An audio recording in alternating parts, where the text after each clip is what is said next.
My time with Fight has been an interesting one.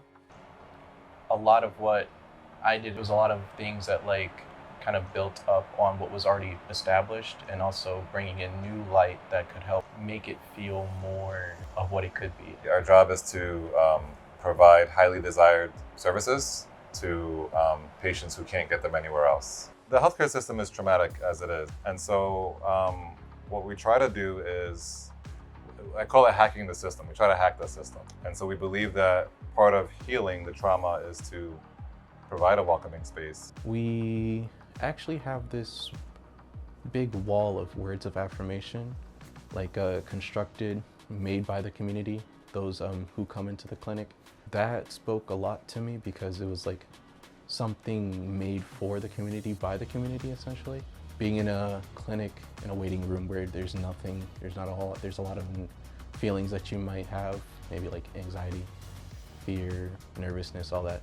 But you see this big wall, you see all these other different things that you can do, these activities, things that can preoccupy your mind. You're here to seek help, you know? It shouldn't feel as though that you're being probed. They're here for you, and this is like one of the ways that they show that they're here for you. There's so many ways to advocate. I advocate by providing medical care, and people see that, and that's very obvious. But people don't see the behind the scenes stuff, right? They don't see Max in that office there creating all of these words of affirmation on the wall. These superstars are on the ground advocating in this very subtle way that no one will ever see, but it's going to help a lot of people. So to me, that embodies a lot of what we should be doing. The interns that come through CNSJ are going to make change, right, one day. And I want them to see a place like this that's so ambitious and take that with them in the future. The biggest takeaway was all of them welcoming, greeting, their gestures and mannerisms. It made it feel really, really comfortable, not only just for the people they were looking after, but also me.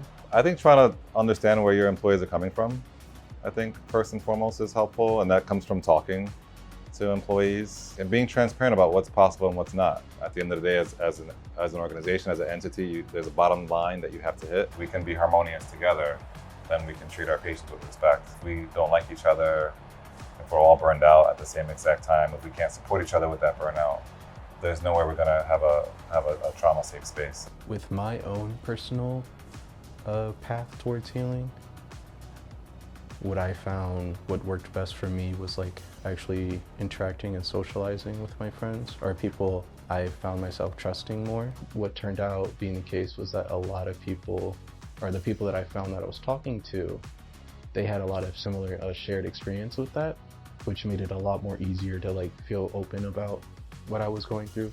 It helps a lot to recognize and understand that what you're going through, you don't have to go through alone. And even if it's just one conversation, that can lead to a lot of pathways towards other sources of healing. You can build and you can overcome and you can rise from what's going on, even if it's just starting with a few words.